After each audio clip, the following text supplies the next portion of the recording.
This paper was published in 2016, and it was the first time that we've seen the second week of human embryo development. 2016. When was the first time we first saw the first week of human embryo development? Since 1970. This was the first publication on how the human embryo looked at the 4-cell stage, which would be around 1 to 2 days after fertilization.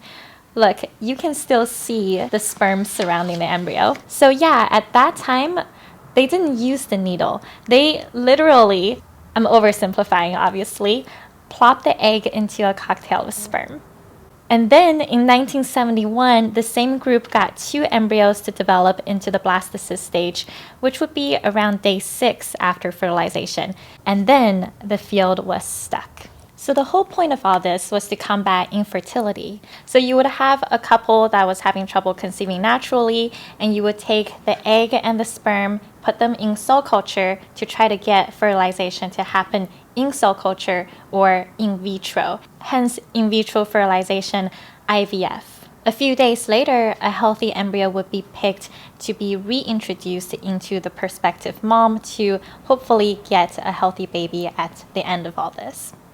So, if you were a doctor doing this work, you would face 2 problems. One is how to get a healthy fertilized embryo, and 2, how to find the correct implantation time window. As it turns out, these 2 issues were actually 2 sides of the same coin, and you'll know exactly what I mean as soon as we talk about the first week of human embryo development. Here you have an ovary where the unfertilized egg comes from.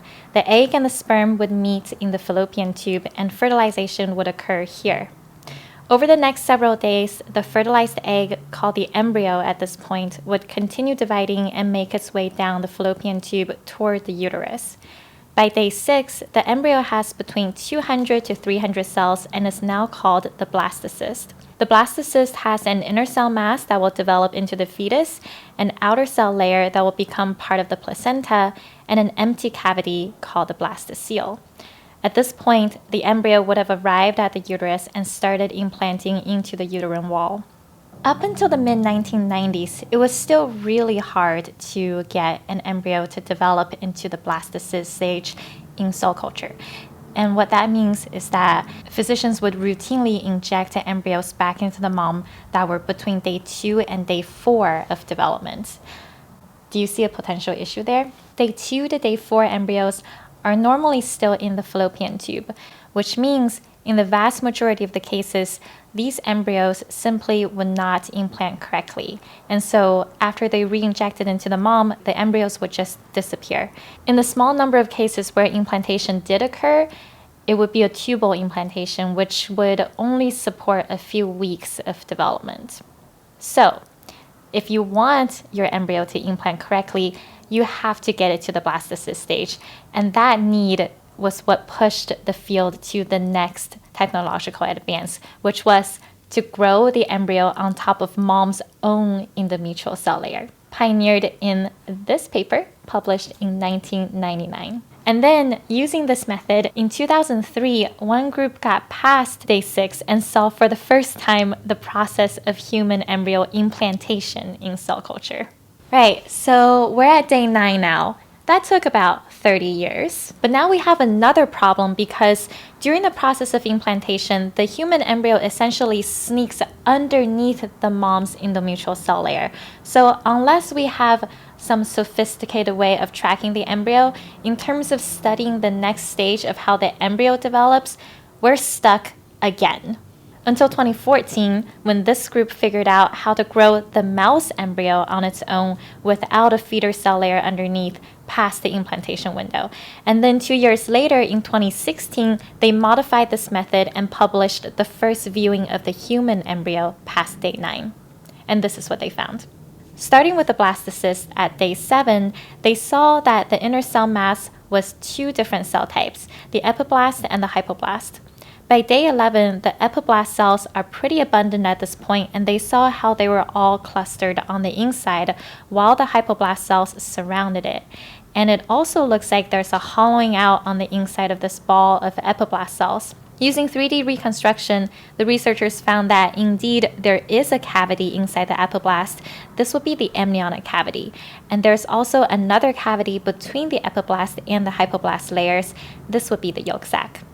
Oh, by the way, technically this publication was not the first because there was another group that reported the same finding a few months earlier.